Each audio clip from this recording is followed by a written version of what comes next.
आला घर पुसोनी देव न लगे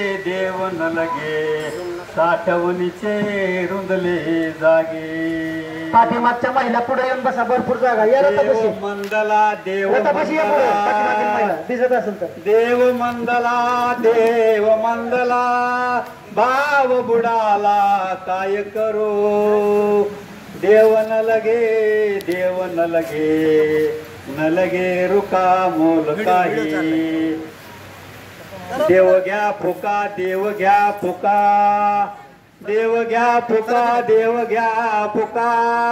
न लगे रुका मोल काही देव न लगे साठवणीचे रुंदले जागे दुबळा तुका भावे वीन उधार देव घेतला ऋणा देव न लगे साठवणीचे रुंदले जागे विठ्ठल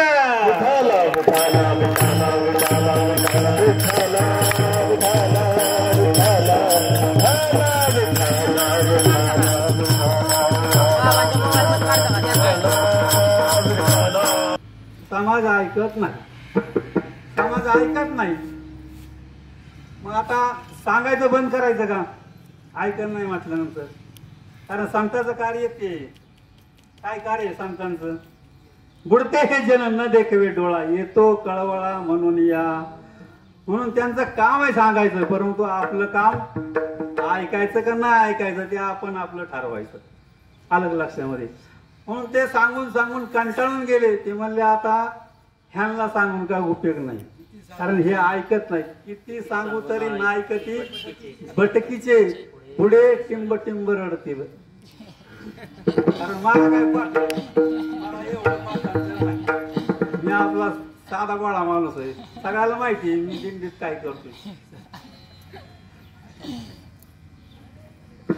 पुढे चालतं आपलं पुढं आलतं समाज ऐकत नव्हता मग समाजाने मग तुकाराम महाराजांनी एक युक्ती काढली ते म्हणले आता समाजाला नाही सांगायचं समाजाला सांगून उपयोग नाही मग कोणाला सांगायचं नको म्हणा गुंतो माया जावी नको म्हणा गुंतो माया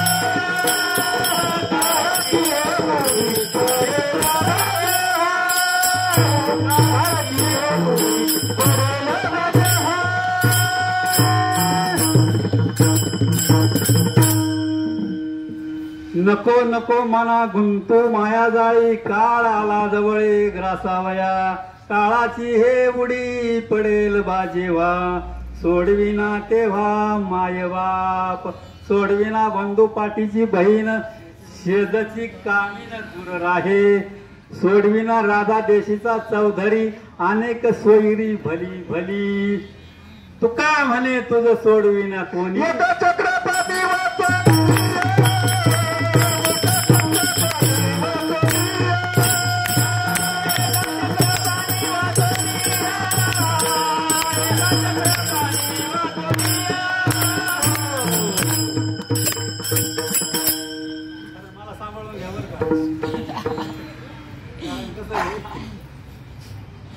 तुम्ही प्रमाणात घेत राहिले ना तर मला बोलता यायचं ना एकटाच म्हणून तुम्ही बरेच मी एकटाच आहे तुम्ही काय एक दमला की दुसरा आहे एक दमला की दुसरा आहे कारण तक्वाच्याचं बी तसंच आहे मानणारे काय करते बदलून म्हणतात आहे का नाही.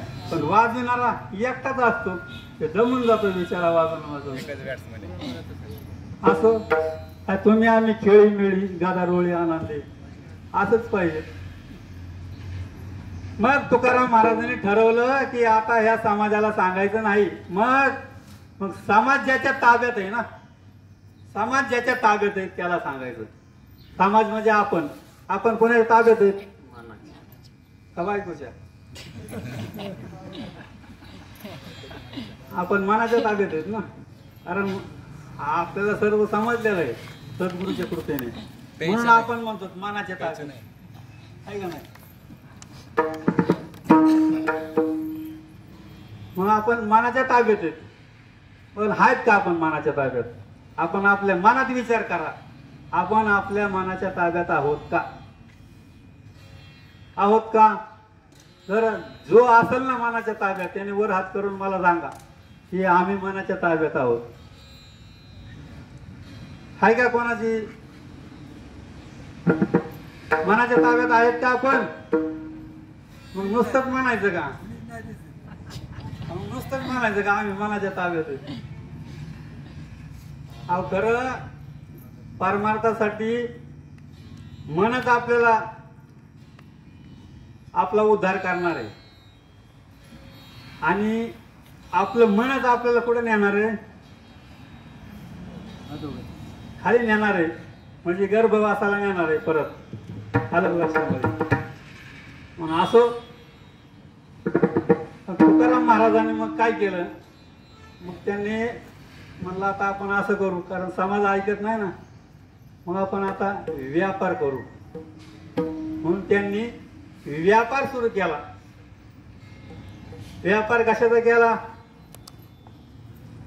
आम्ही व्यापारी आम्ही नामाचे व्यापारी,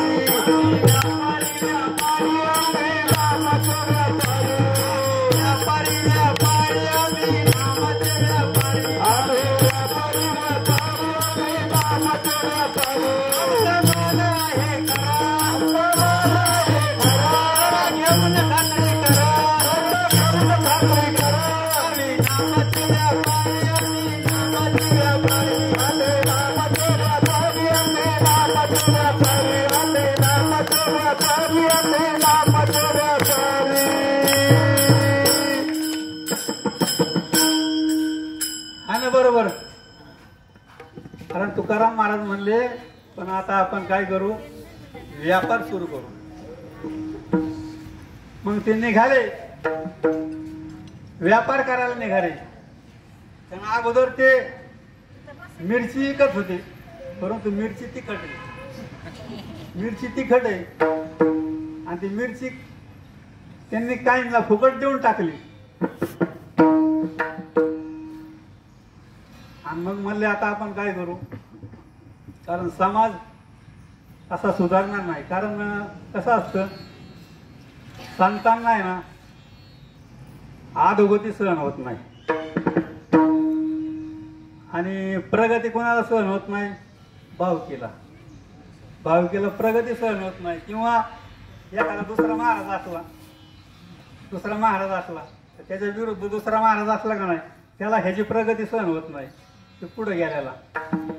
बरोबर आहे का? म्हणजे भावकीला प्रगती सहन होत नाही आणि कुत्र्याला गती सहन होत नाही. जर आपण कुत्र्याच्या समोरून गाडी जोरात मारली का नाही, कुत्र माग पळत. मग ती काय म्हणतो, त्याच्या मित्रांना म्हणतात लावली का नाही पेटवून, आहे का नाही? म्हणून कुत्र्याला गती सहन होत नाही, संतांना अधोगती सहन होत नाही. म्हणून संत काय करतात की आपल्याला उद्धाराचा मार्ग सांगतात. आलं का लक्षामध्ये? म्हणून संतांनी आपल्याला काय केलंय? सावध केलंय.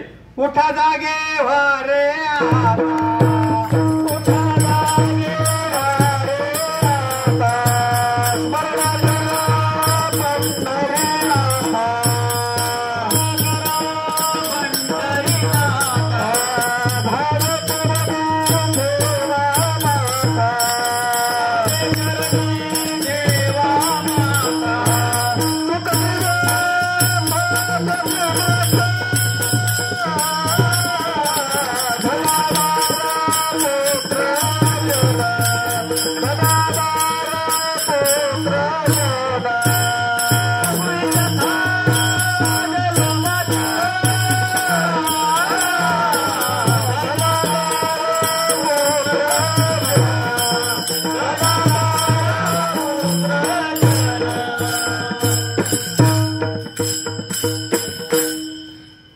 उठा जागे व्हारे आता स्मरण करा पंढरीनाथा भावे चरणी ठेवा माता चुकवी व्यथा जन्माच्या धनदारा पुत्र जन बंधू स्वैरे पिशून सर्व मिथ्या हे जाणून शरण रिघा देवासी.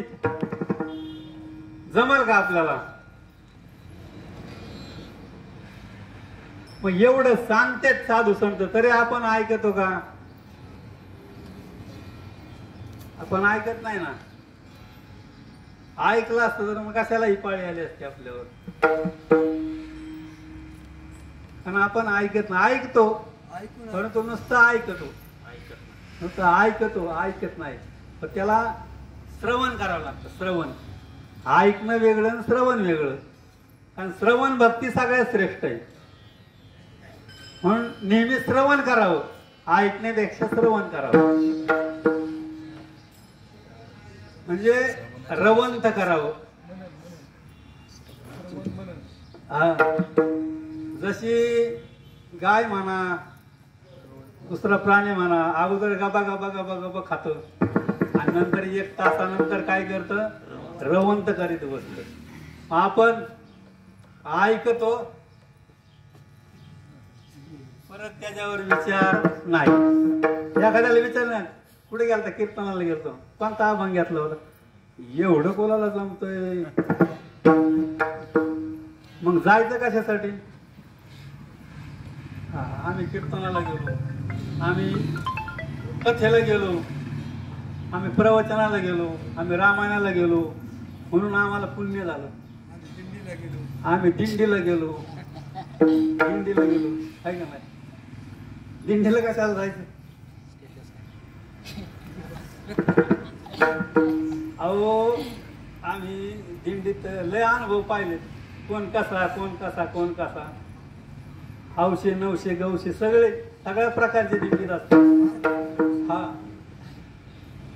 परंतु असा ना का, कारण त्या निमित्ताने तर त्यांना पायवारी घडती.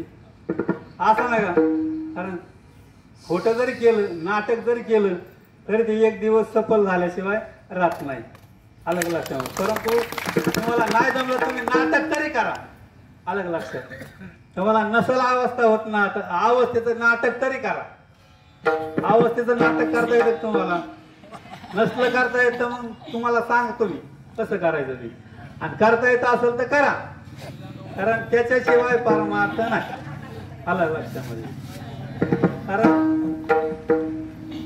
आमचे दादा नेहमी सांगायचे, प्रवचनाला बसले का नाही ते सांगायचे, कशासाठी करायचा परमार्थ?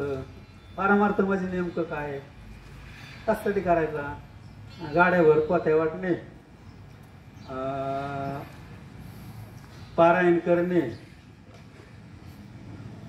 प्रवचन ऐकणं, कीर्तन ऐकणं म्हणजे परमार्थ झाला का? म्हणजे वाचू नये असं आपल्याला म्हणायचं नाही. अलग लक्षामध्ये. पारायण करू नका असं बी सांगायचं नाही. तुम्ही करा, परंतु नामा म्हणे ग्रंथ ज्ञानदेवी आणि एक तरी ओवी अनुभवावी. तुम्ही ज्ञानेश्वरीतली कुठलीही ओवी घ्या, कोणतीही ओवी घ्या, त्या ओवीचा फक्त तुम्ही काय करा? अनुभव घ्या. अलग लक्षामध्ये. कारण ज्ञानेश्वरीमध्ये भगवंताने आपल्याला पत्ता सांगितलेला आहे. भगवंताचा पत्ता सांगितलेला आहे. पिनकोड नंबर सहित सांगितलाय. 15-15-421. तुम्ही बटन दाबून मोबाईल तुम्ही लावता, फोन नंबर लावता, बरोबर नंबर दाबता की लगेच तुम्हाला करंट लागतो, लगेच फोन लागतो का नाही? एखादा आकडा चुकू द्या बरं, लागतो का? नाही ना. मग ते रॉंग नंबर सांगते, नाही तर म्हणते अस्तित्वात नाही, आहे का नाही? मग एवढी यंत्रणा पुढे गेली. मग यंत्रणा कुणी तयार केली? अहो मानवानेच केली ना. ही यंत्रणा सुद्धा मानवानेच केली, परंतु तरी सुद्धा आपल्याला लक्षात येत नाही. अलग लक्ष. सर्वांच्या हृदय दिशी मी अमुक आहे ऐशी, जी बुद्धी पुरे हरनिशी ती वस्तू मी गा, आहे का नाही? तरी मी तव सकळ देही ऐसा येते विचारू नाही. आहे का नाही? म्हणजे सर्व सांगितलं आपल्याला, प्रमाणात येत नाही बसायचं. माऊलीने सुद्धा सोपं सांगितलं, ज्ञान देवा पाटा हरी हा होई कुठं भरला गण दाटा हरी दिसे. आहे का नाही? जानाबाईने मी दाखवून दिलाय, देव आहे देव आहे हृदय मंदिरे शोधून पाहे, देव नटला नाना परी भरून वरला चराचरी. अनेक प्रमाण आहेत, माऊली सुद्धा सांगतात एका अभंगामध्ये. काय सांगतात?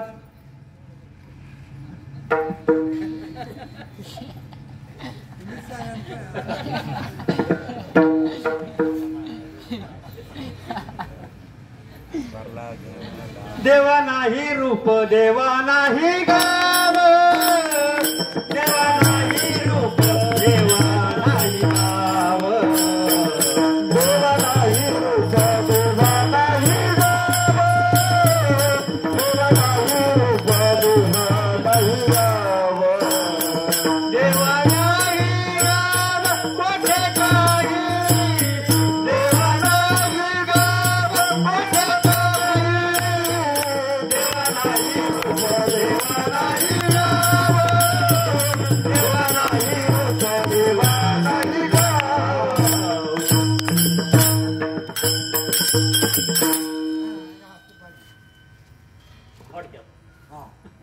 कारण ज्याला आपण शोधायचंय,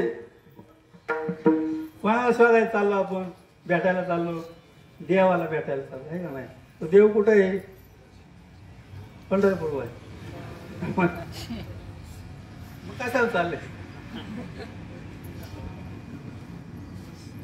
अहो त्याच्याकडे गेल्याशिवाय ना इथला समजणार नाही आपल्याला, एवढं लक्षात ठेवा. अरे त्याच्याकडे आपल्याला जावंच लागेल. वाट पाहे उभा भेटीची आवडी, कृपाळू तातळी उथा वेळ. कारण त्याच्या भेटीला आपल्याला जावंच लागणार आहे, आलं लक्षामध्ये. म्हणून तुकाराम महाराजांनी व्यापार सुरू केला, आणि व्यापार सुरू केला, परंतु म्हणले आता आपण नेमकं काय दिलं पाहिजे, काय विकलं पाहिजे. म्हणून त्यांनी सुरुवात केली पहिल्या अभंगाच्या पहिल्या चरणात. देव घ्या कोणी, देव घ्या कोणी, देव घ्या कोणी, देव घ्या कोणी,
तुकाराम महाराज फिरू लागले. ते म्हणू लागले, ओ देव घ्या कोणी, हो देव घ्या कोणी, हो आजीबाई घेता का देव? अहो ना, देव घेता का? देव पाहिजे का तुम्हाला? परंतु समाजाला देवाचं काही घेणं देणं नाही. ते म्हणले देव नको आम्हाला, आमच्याच घरात जागा नाही देवाला ठेवायला, आम्हालाच राहता येईना, आम्हालाच राहता येईना, तर देवाला कुठं ठेवावा? कारण देवाला ठेवायला आमच्यात जागा नाही. कारण आमच्यात काय आहे महाराज? हा, काम क्रोध मद मत्सर दंभ अहंकार हे सर्व गच्च भरलंय आपलं. काय मध्ये गज भरलेलं आहे, तसं आपण दिंडीत चालत येतो. परंतु श्रीगोंद्यापासून आपण पारगाव पासून चालत आलो. परत तिथं दुपारच्या मुक्कामाला मडके वस्तीवर आपलं चाललेलं पुण्य सगळं त्यांनी वाटून घेतलं. आपल्याकडे काय शिल्लक राहिलं नाही. तिथून परत चालत आलो श्रीगोंदा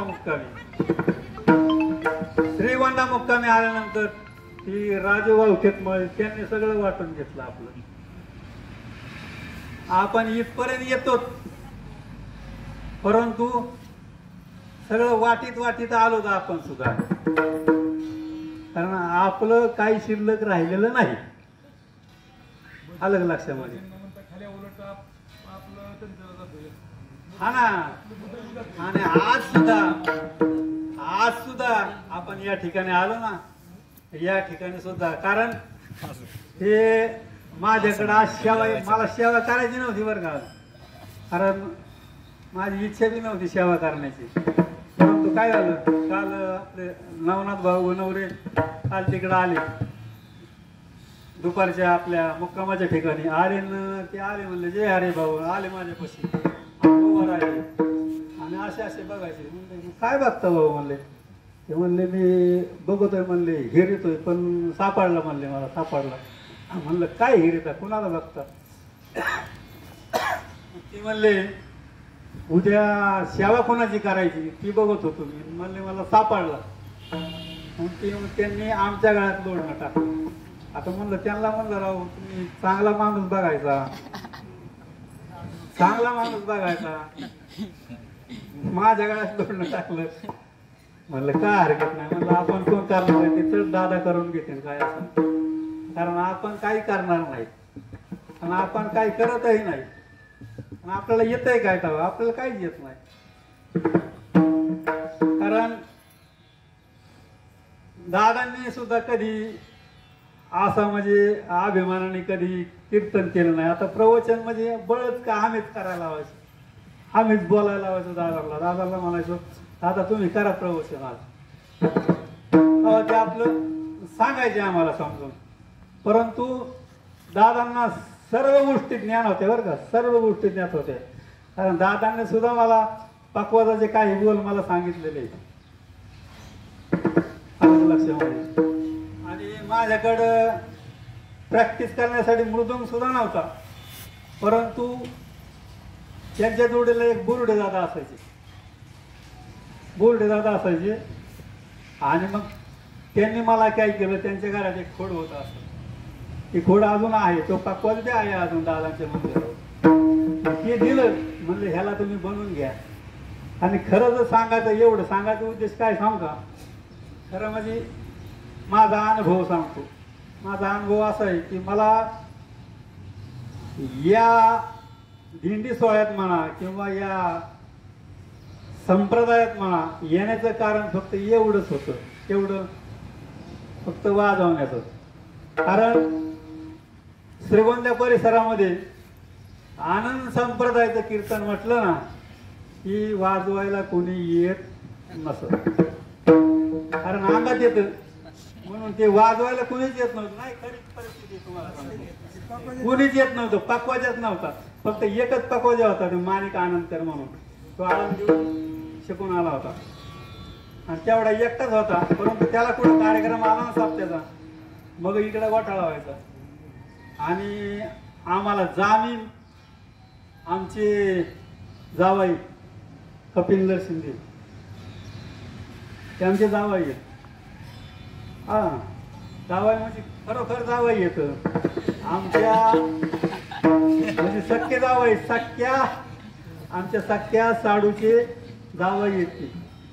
आमचे जावाई झाले ना, मग आम्ही एके ठिकाणी बांधकाम क्षेत्रामध्ये, मी बांधकाम करणारा माणूस आहे, कारण बांधकाम क्षेत्रामध्ये आम्ही एकत्र आलो होतो आणि ते काम करत होते आणि मंदिराचं काम चाललं होतं. ते म्हणले दगडी काम करायचं आहे मामा, येताना का आमच्या जोडीला. म्हणलं चालेल येईल. आणि मग दगडी काम करण्यासाठी आम्ही गेलो. मग ते 6 महिने माझ्या मागे लागले होते याच्यासाठी. काय याच्यासाठी? कारण त्यांना माहिती होतं की ही वाजवतेत आणि आपल्याला चांगला माणूस आहे वाजवाय, त्यांच्या मनात असं. आता माझ्या काय ध्यानात मनात नव्हतं, परंतु अशा हिशोबाने 6 महिने माझ्या मागे लागले होते. परंतु म्हणलं मला जमत नाही, कारण मी ऐकलं होतं. काय ऐकलं होतं? कारण आमच्या गल्लीत चर्चा आहे पैसे काय म्हणायचे ते घोटीचा बाबा येतो आणि तो अंगात आणून दाखवतो, म्हणजे अंगात आणतो घोटीचा बाबा. आता घोटीचा बाबा आम्हाला काय माहिती, आम्हाला घोटवी नाही होईल आपल्या जवळची. मला वाटलं तिथलाच कोणतरी माणूस असं, नंतर समजलं मला. आणि मग एक दिवस असंच म्हणलं आता लईच सांगत येतं, म्हणलं जाऊ दे, म्हणलं ऐका. मग ऐकलं त्यांचं. मग म्हणले काय करावं लागेल? ते म्हणले काय ना आपल्याला पारगावला जायचं. मग त्यांनी काय केलं, आम्हाला उचललं आणि पारगावला नेलं. फडक्यात सांगतो, आता ते सांगायचा विस्तार लई मोठा आहे. आणि मग पारगावला नेलं. पारगाव नेल्यानंतर मग दादांच्या पुढे बसावं. मग दादांनी आम्हाला केली विचारायला सुरुवात. म्हणले मग महाराज तुम्ही तर माळकरी दिसता. हा म्हणले माळकरी. आणि मग सांगायची हातोटी बघा बरं का, कारण सर्वसाधारण जीवाला समजलं असं सांगायचं. ते म्हणले तुम्ही माळकरी दिसता. हो म्हणले माळकरी. आता त्यांना काय म्हणते हेच माहीत नव्हतं, आपण महाराजच म्हणायचं. आणि मग कारण ती मला आधी महाराज म्हणायचे, तुम्ही महाराज माळकरी दिसता. हा म्हणले मी माळकरी दिसतो. कुणाकडून माळ घातली? ते म्हणले तात्यांकडून घातली. हा म्हणले मग मी बी तात्यांकडूनच घातली, मग आपण दोघं बी सारखेच आहे असं म्हणले. म्हणलं बर मग चालेल. म्हणलं तुम्ही काय काय करता? काय नाही म्हणलं दादा वारी केली, आपली वारी पायी वारी करतो. आणि माझं एक नित्य नेम होतं. म्हणलं दादा काय करायचं? म्हणलं 1000 मान्याची माळ होती माझ्याकडे, मी करून ठेवली होती. आणि एवढे म्हणे होते टपोरे. 1000 मान्याची माळ होती आणि ती 1000 मान्याची माळ सकाळी 11 माळी आणि संध्याकाळी 11 माळी रामकृष्ण हरीचा जप करायचं. सकाळी 11 माळी आणि संध्याकाळी 11 माळी. आणि मग अशा पद्धतीने म्हणलं मी जप करतो रामकृष्ण हरीचा. अजून काय करता? म्हणलं काय नाही, देवपूजा करतो, घरातली तुळशीला पाणी घालतो, कीर्तन ऐकतो, प्रवचन ऐकतो. म्हणलं तात्यांचे भागवत बी ऐकले. आणि मग आता जसं अनुभव देताना सांगतेत ना समोरच्याला, आता मला सगळं सांगावं लागतं. पण मला काय त्यांनी सांगितलं नाही, पुढं काय सांगितलंच नाही. ते म्हणले मग तुम्हाला काय सांगायची बाकीची गरजच नाही. आणि मग अशा पद्धतीने मग आमचं याच्यात येणं झालं. थोडक्यात सांगतो, बाकीचं काय विस्तार सांगत नाही. आणि मग तिथून पुढं मग आमची वारी सुरू झाली. वारी म्हणजे आपली ही परमार्थाची वारी सुरू झाली. मग जिथं कीर्तन असेल तिथं दादा घेऊन जायचे. कारण मी कामावरून येऊस तर घरी येऊन बसायची मंडळी, सोरणे महाराज, बोर्डे दादा, आपले दादा, बरेच 5-6 माणसं येऊन बसायचे. अरे वाजण्याशिवाय कीर्तन करत नाही ना, कीर्तन कसं होईल? जिथं कीर्तन असेल तिथं मला घेऊन जायचं, परत घरी आणून सोडायचं. अशा पद्धतीने आमचा नित्यक्रम चालू झाला. आणि मग अशा पद्धतीने त्यांनी बरंचसं काय म्हणजे जसं शिकवलं त्यांनी, जसं आपण लहान मुलाला 1 रे 1 काढता येत नाही म्हणून ते काय करतो, आपण काय करतो की त्याच्या हातात पिशील देतो आणि मग 1 रे 1चा गिरवतो. अशा पद्धतीने दादांनी मला सांगितलेलं आहे, आता एवढं शिकवलेलं आहे. म्हणून त्यांचे उपकार मला फेडता येत नाहीत. केले उपकार सांगू मी काय,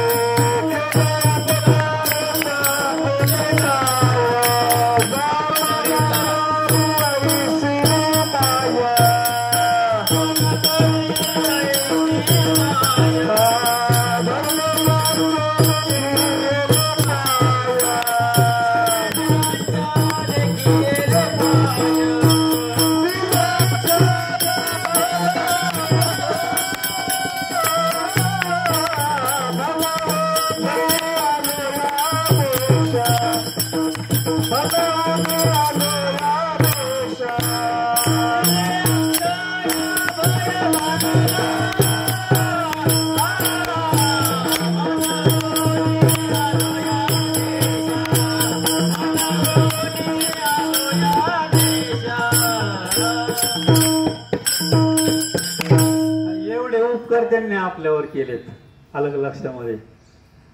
मग आपण त्यांच्या उपकारातून उतराई हो का? अवकाशानेच होणार नाही. आणि श्रीपाद बाबाचं एक वाक्य आहे की आपल्या ह्या देहाच्या कातडीत आपण जोडे जरी शिवले आणि त्या सद्गुरूंच्या पायात घातले तरी सुद्धा उपकार फिटणार नाहीत. काय सांगू आता सांगताचे उपकार मज निरंतर जागविती. कारण ते आपल्याला सावध करतात, जाग करतात, अलग लक्षामध्ये. म्हणून तुकाराम महाराजांनी काय केलं की समाजाला सांगण्याचा प्रयत्न केला, अहो देव घ्या, देव घ्या तुम्ही.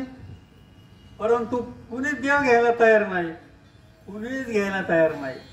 आणि ते म्हणायचे देव मला नको, आमच्या घरामध्ये देव ठेवायला जागाच नाही. आणि खरंच तशीच परिस्थिती बरं का, तशीच परिस्थिती आहे का? कारण तुम्ही विचार करा, मी आल्यापासून पाहतोय.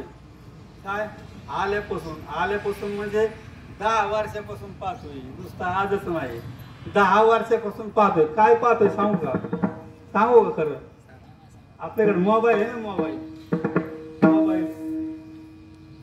1-2% चार्जिंग कमी झाले की लगेच 3 होतं. काय चार्जिंग करायला, मोबाईल चार्जिंग करायला शोध येत बसतो, त्या खोलीत आहे का, त्या खोलीत आहे का, त्या खोलीत आहे का. मोबाईल चार्जिंग उतरून देत नाही. इतक्या म्हणजे जीवाला त्या मोबाईलचं वेळ लागलेलं आहे.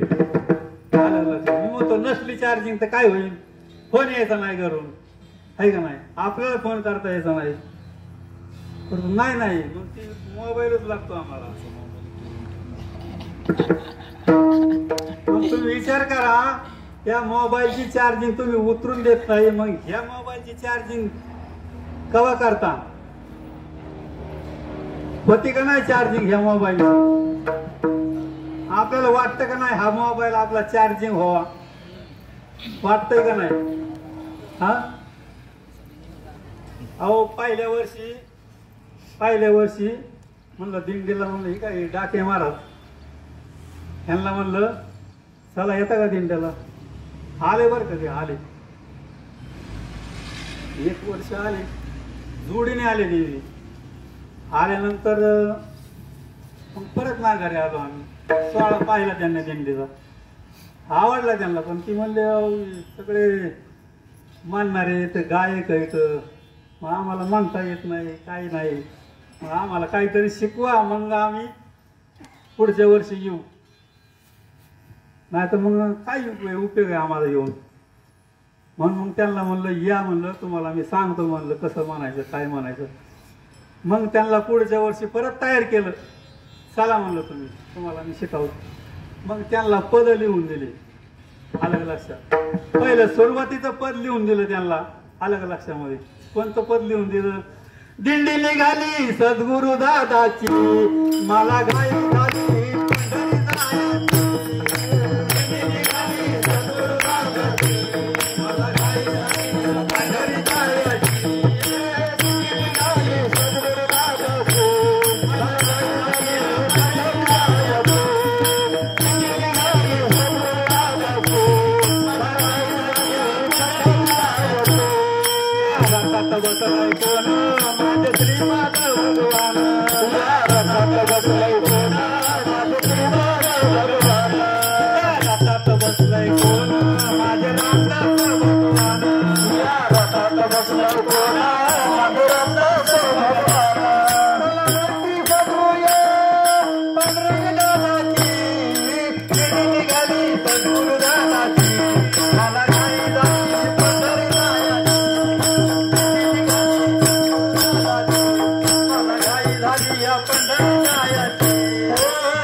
सद्गुरुदादाची मला गाणी निघाली सद्गुरुदादाची मला गाणी जायाची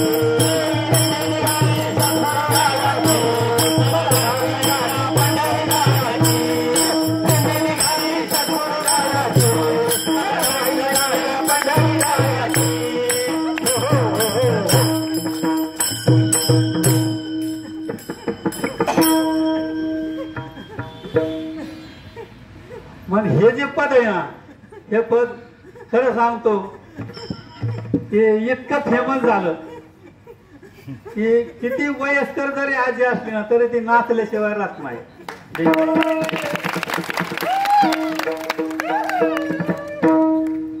मग अशा पद्धतीने सोहळा आपला सद्गुरूंचा पंढरीला निघाला. आलं लक्षामध्ये. आणि मग आपल्याला अभंगावर यायचंय बरं का. आणि मग दुसरं पद म्हणू का. हा मग परत त्यांना दुसरं पद तयार केलं. परंतु नेहमी नाही एवढंच जास्त नाही, जास्त लांबवणार नाही. कारण कसं आहे की मला चालना देणारे दादाच आहेत बरं का.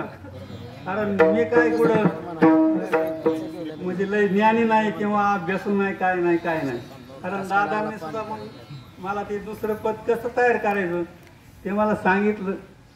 कारण नेहमी एक गाणं असतं बघा, आपण टीव्हीवर गाणं ऐकतो, ते गाणं काय मी सांगत नाही, परंतु हे पद कसं तयार केलंय ती सांगतो. त्या चालीवर फक्त चाल म्हणतो. अलग लक्ष. दादांच्या दिंडीला आलाय सारा गाव, दादांच्या दिंडीला आलाय सारा गाव. पांडुरंग नाव त्याचं, पांडुरंग नाव त्याचं, पांडुरंग नाव त्याचं, पांडुरंग नाव, पांडुरंग नाव त्याचं, पांडुरंग नाव.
याच्यामध्ये आपली संपूर्ण मालिका बसवली, दुसरं बाहेरचं काहीच नाही.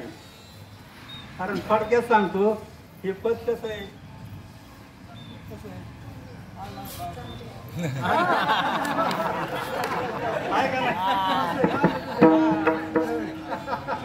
कसं आहे. कारण आपण ज्या सद्गुरूंची दिंडी घेऊन चाललो, कोणाच्या भेटीला चाललो, पांडुरंगाच्या भेटीला चाललो, आणि त्यांचं नाव काय आहे पांडुरंग. आपल्या बरोबर आहे का नाही, आहे का नाही. हा मग असं आहे. फक्त काय आहे आपण विसरतोय त्याला, आपण त्याला विसरतोय. आणि विसरली तया थोर झाले आणि पचतील खाणी 84च्या. कारण आता ते सांगायला वेळ नाही, आपण कुठं विसरलो, काय विसरलो. आपण ऐकलं त्या दिवशी बिग वन मध्ये डाके महाराजांनी सांगितलं. विसरू नको रे साधका माझ्या श्रीपाद बाबाला. विसरू नको रे साधका माझ्या वडिलांना.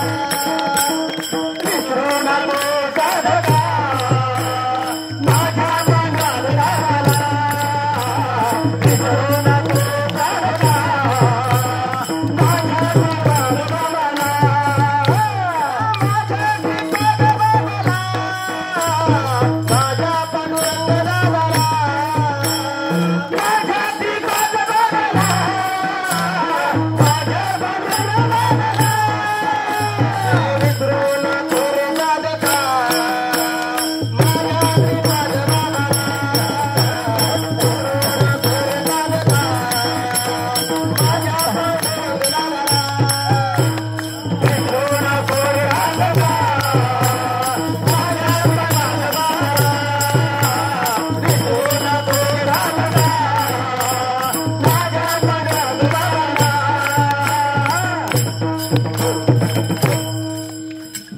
फक्त आपण काय करा की विसर पडून देऊ नका. आलं का लक्षात? अरे देव देव देव देव देव म्हणजे नेमकं तरी काय? देव म्हणजे काय? कशाला देव समजता तुम्ही? शंखचक्र गदा, अति विष्णू नेत्री ज्वाला, म्हणजे अनेक अवतार आहेत. भगवंताने अनेक अवतार घेतलेत. परंतु ठीक आहे, ते आपण सगुण रूपाने भजलं पाहिजेत. परंतु अगोदर आपण आपल्या आतला जो आहे ना, तो आपल्याला चालवणारा बोलावणारा, त्याला आपण ओळखून घेतलं पाहिजे. तो देव आहे. अलग लक्षामध्ये. म्हणजे देव म्हणजे नेमकं काय? अहो देव म्हणजे नामच आहे. दुसरं तिसरं काय नाही. नामच देव आहे. दुसरा देव जगामध्ये नाहीच. नामच देव आहे. नामच. मी छाती ठोकपणे सांगतो, नामच देव आहे. दुसरा देवच नाही. अलग लक्षामध्ये. तुम्ही कसाही प्रयोग करा, कसाही अनुभव घेण्याचा प्रयत्न करा, परंतु नामच देव आहे. एक दिवस असं झालं की दादांच्या डोळ्याचं ऑपरेशन झालं आणि त्यांना असं पालथं ढोपायला सांगितलं होतं डॉक्टरांनी. आणि साधकांना भेटायला येऊन देत नव्हते. म्हणजे बरोबर आहे की बा, सारखं उठून बसायचं साधक आल्यावर आणि मग त्यांच्या संग चर्चा करायची. म्हणून काय बा, घरची थोडी मंडळी म्हणजे जपायची बा, नको त्रास व्हायला, म्हणून ते जास्त भेटून देत नव्हते. मग आम्ही चव्हाण साहेबांना, आम्ही रविवार होता, आम्ही दोघं जण भेटायला आलो दादांना. मग दादांना फक्त आता ते म्हणले झोपलेत दादा. म्हणजे झोपा ना, फक्त आम्ही आलोत म्हणून एवढं सांगा. मग दादांना सांगितलं. हा म्हणले. मग येऊ द्या येऊ द्या म्हणलं, येऊ द्या. मग बसले दादा उठून. दादा उठून बसले आणि उठून बसल्यानंतर ते म्हणले, लय डोकं दुखतंय माझं. काय? माझं लय डोकं दुखतंय आणि ते हिरे भाऊ येणार आहेत म्हणले रेखी करायला. ते रेखी प्रयोग करते साधकावर. हा, आणि ती रेखी केल्यानंतर मग डोकं राहतं असं दादा सांगितलं. पण म्हणले अजून याय नाही म्हणले हिरे भाऊ, वाट पाहतोय मी, माझं डोकं दुखतंय जास्त. आता चव्हाण साहेबांनी कसावं ना, चव्हाण साहेब काय म्हणले, अहो यांना बी येतं ना डोकं उतरायला. आता म्हणजे मला ते म्हणले मग बरं झालं म्हणले, मग घर चालून औषध आलं. आणि मग असं म्हणल्यानंतर मग दादा म्हणले, मग उतरा म्हणले डोकं. मग काय काय लागतं म्हणलं, दादा मला काही येत नाही, त्यांचं नका ऐकू, ऐकू नका म्हणलं, मला काय नाही येत म्हणलं. म्हणलं काय फक्त माझ्याकडे म्हणलं तुम्ही दिलेलंच फक्त तेवढंच आहे म्हणलं, बाकी दुसरं काहीच नाही. म्हणले काय का असाना, परंतु तुम्ही करा काय तुमचं असं ते करा. आता म्हणलं आता कसं काय करावं, पण ते त्यांनी बरोबर मग ओळखलं. मग ती म्हणले तुम्हाला वाटत नाही का तेव्हा आपल्या सद्गुरूचं डोकं दुखायचं राहिलं पाहिजे असं त्यांना वाटत नाही का? तुम्हाला वाटत नाही का? हा म्हणले वाट. मग त्यांनी उदाहरण दिलं. म्हणले श्रीकृष्णाच्या पोटात दुखत होतं. म्हणले श्रीकृष्णाच्या पोटात दुखत होतं. त्यांनीच उदाहरण सांगितलं बरं का. आणि म्हणले मग ते पोटात दुखायचं कसं राहील? म्हणले मग गवळणींच्या पायाखालची माती हा? हा. हा. तर म्हणले ती जर माती आणली ना तर ती माती खाल्ल्यानंतर माझं राहील. मग कुणीच गवळणी तयार होईना. कुणीच तयार होईना. मग राधा नावाची जी गवळण होती का मग ती तयार झाली. म्हणले मग आमच्या सद्गुरूसाठी आम्ही नरकात गेलो तरी चालेल परंतु आमच्या सद्गुरू त्रास नाही झाला पाहिजे. म्हणून म्हणले काय हरकत नाही. म्हणले घेऊन जा. मग दादा म्हणले मग त्या पद्धतीने मग तुम्हाला वाटत नाही की बा आपल्या गुरुचं डोकं दुखायचं राहिलं पाहिजे. मग काय करावं लागलं? म्हणलं काय नका करू. म्हणलं दादा आता मीच करतो. काय करायचं आता असू दे. म्हणलं आता काय होईल ते होईल. मग मी काय केलं चटई टाकली खाली. चटई टाकल्यानंतर मग दादांना कळलं की दादा लगेच बसले खाली. दादा खाली बसल्यानंतर मी त्यांच्या पुढं बसलो. कारण आपल्याला म्हणता येत नाही ना की दादा आता बसा तुम्ही खाली माझ्या पुढं. असं कसं काय म्हणता येईल? नाही ना म्हणता येणार. आणि मग बसल्यानंतर मग त्यांनी तर मी काहीच करीना. मग त्यांनी काय केलं? त्यांनीच माझा हात उचलला आणि त्यांच्या डोक्यावर ठेवला. असं केलं त्यांनी. आता त्यांना कळलं लगेच आता नेमकं पुढे काय प्रयोग. त्यांना साधू संतांना सांगावंच लागत नाही. त्यांना सगळं कळतं. हा त्यांना सगळं कळतं.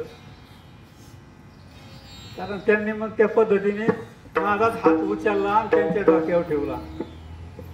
ठेवल्यानंतर मग जी अवस्था दाखवायला सुरू झाली इतकी अवस्था झाली सुरू. दादांना झाली, आम्हाला झाली, चव्हाण साहेबाला झाली, सगळ्यांना अवस्था झाली. आणि मग म्हणले माझं डोकंच राहिलं. विठ्ठल विठ्ठल विठ्ठल विठ्ठल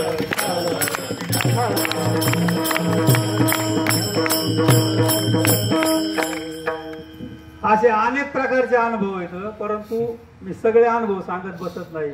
आणि मी ते सद्गुरूंनी सांगितलेलं जे सद्गुरू नावाचा ग्रंथ आहे का तो सुद्धा दादांनीच मला तयार करायला सांगितलाय. त्या पद्धतीने त्यांनीच मला मदत केली की कुठं काय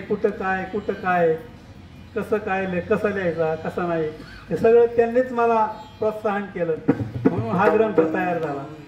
म्हणून इतकी त्यांनी आपल्याला मदत केली. आलं लक्षात? मग आपण त्यांना कसं विसरायचं?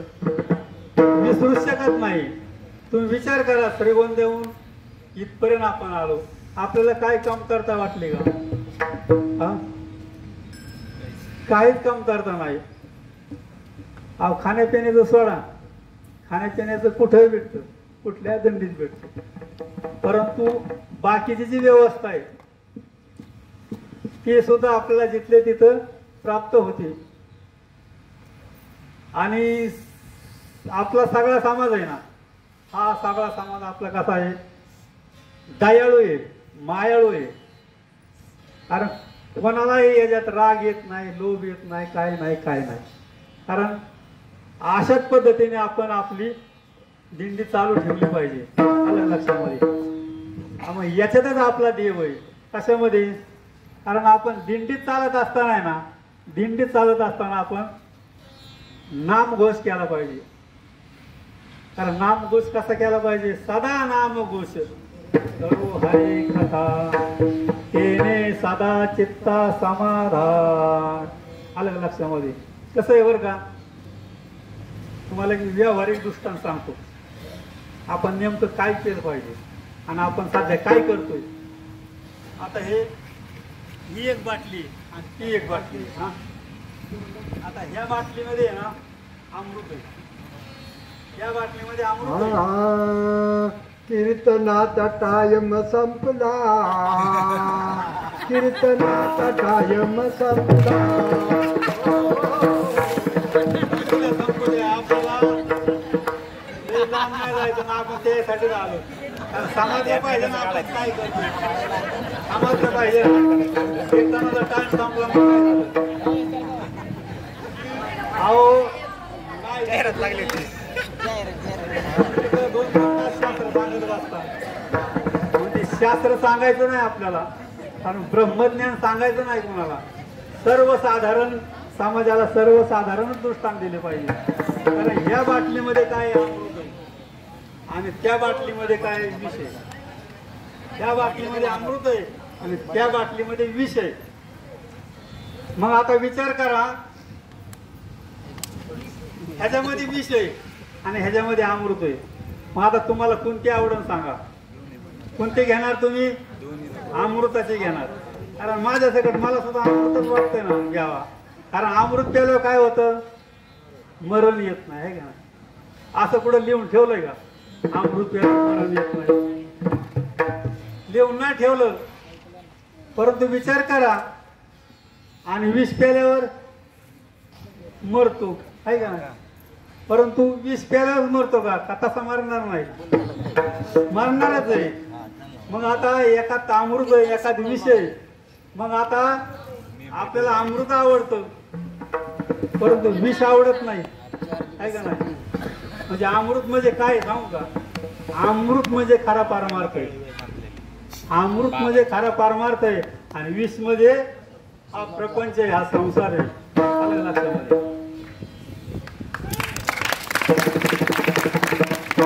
मग आपण याच्यात नादी लागतो, अजून सुद्धा आपण याच्यात नादी लागतो, परंतु हे आपल्याला आवडत नाही. आणि याच्यापेक्षाही, या अमृतापेक्षाही अमृताहुनी गोड नाम तुझे देवा, नाम तुझे देवा. अमृताहुनी गोड नाम तुझे देवा, नाम तुझे देवा. मन माझे नावागीशी, म्हणजे अमृताहुनी गोड नाम तुझे देवा, ऐका ना. मन माझे केशवा नावागेशी. कारण आपलं मन तिथं धजवत नाही, अमृत घेण्याला मन धजवत नाही. बघा ना, माशी कुठं बसती, इस्तवावर बसन का? नाही बसवणार. मग हेच आम्हाला दादाने सांगितलं. आता फक्त एकच आहे, एक दादाने तेच सांगितलं आम्हाला. काय सांगितलं? की तुम्ही हेच करा. कारण काय केलं? तेलाचा डबा आहे 15 लिटरचा, 15 लिटरचा तेलाचा डबा आहे. त्याची किंमत आहे आता सध्याच्या किमतीप्रमाणे 1500 2000, बरोबर का? जोपर्यंत त्याच्यात तेल आहे, जोपर्यंत त्याच्यात तेल आहे तोपर्यंत आपण त्याला जपतो का नाही? आणि त्यातलं तेल सगळं संपून गेल्यानंतर सांदेला पडतो. मग पोरं त्याला खेळायला घेतात, तिकडून लात मारी, तिकडून लात मारी. तो पोरांनी खेळत तो पार दाराच्या बाहेर जातो ना, तो रोडवर जातो. पार तो डबा पत्र्याचा रोडवर जातो. आणि रोडवर गेल्यानंतर गाड्या येतात, वाहनं, आणि त्या वाहनाने तो डबा चिमटून जातो. आणि चिमटून एका ठिकाणी साधेला जाऊन पडतो. तो सांदेला डबा पडल्यानंतर मग आता त्याची काय किंमत आहे ना, ते भांगारमध्येच जाणार, आहे का नाही? म्हणून मग असा दादांसारखे महात्मे येतात. हे काय करतात? त्या डब्याकडे पाहतात, म्हणजे हा डबा चांगला आहे, चियामाटला आहे, फक्त आपण त्याला काय करू? सरळ करू. म्हणून ते ठाकून ठोकून सरळ करतात. सरळ केल्यानंतर त्यात मग ते काय करतात? माती ओततात. ते तुळशीचं रोपटं लावतात. मला ते त्यात पाणी घातल्यानंतर मग ते तुळशीचं रोपटं वाढू लागतं. आणि मग ते तुळशीचं रोपटं म्हणजे डबा असा ठेवल्यानंतर मग सगळे जे येतील ते त्या डब्याच्या पाया पडतील. हा उद्या डबा कसला होता? शिया म्हटलेला होता, म्हणजे भांगारमध्ये गेलेला होता. परंतु या सद्गुरूंनी तो डबा व्यवस्थित केला. तो डबा म्हणजे तो डबा ना, हेव डबा त्यांनी व्यवस्थित केला. म्हणून त्यांचे उपकार कशानेही फिटणार नाहीत, आलं का लक्षामध्ये. कारण हा देव आहे ना, हा देव आहे ना, हा देव तुकाराम महाराज सांगतात उधार घेतला, उधार घेतलाय. कारण तो दुबळा आहे, तुका दुबळा आहे, उधार घेतलाय. म्हणून शेवटच्या चरणात सांगितलंय दुबळा तू का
तुका भावेवीन उधार देव घेतला ऋण. म्हणून ते ऋण झालेलं आहे, तसं आपल्यावर ऋण होऊन देऊ नका. आपल्याला सगळ्यांना देव मिळालेला आहे, म्हणून ते देव तुम्ही जपा, आलं लक्षामध्ये. म्हणून देव कसा जपायचा, विठोबा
कसं आहे, आपल्याला वेळ कमी असतो.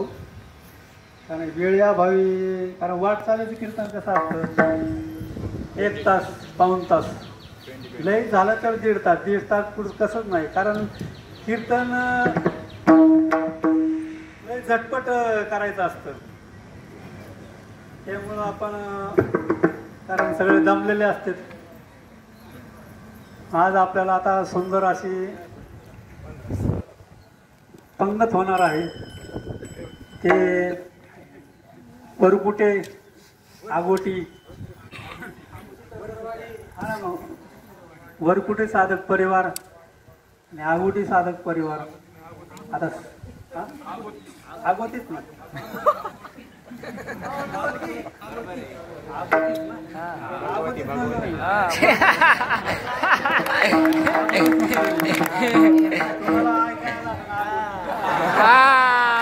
उठाला उठाला उठाला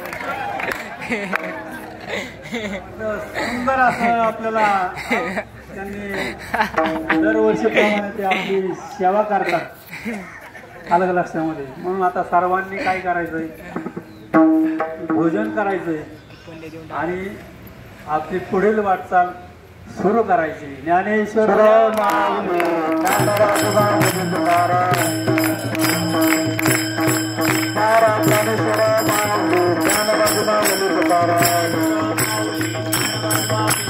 तुकाराम तुकाराम तुकाराम तुकाराम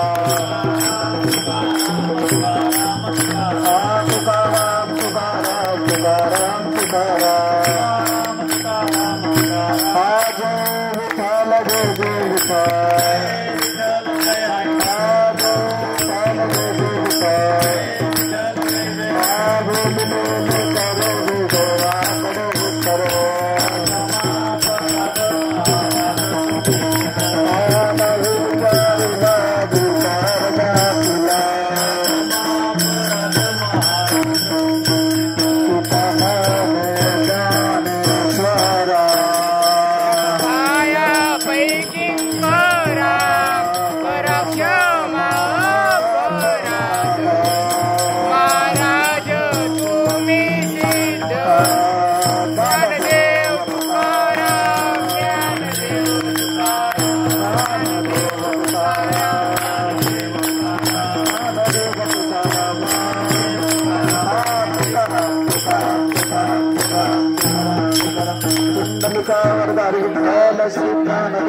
तुकाराम पंढरीनाथ भगवान की जय. सद्गुरु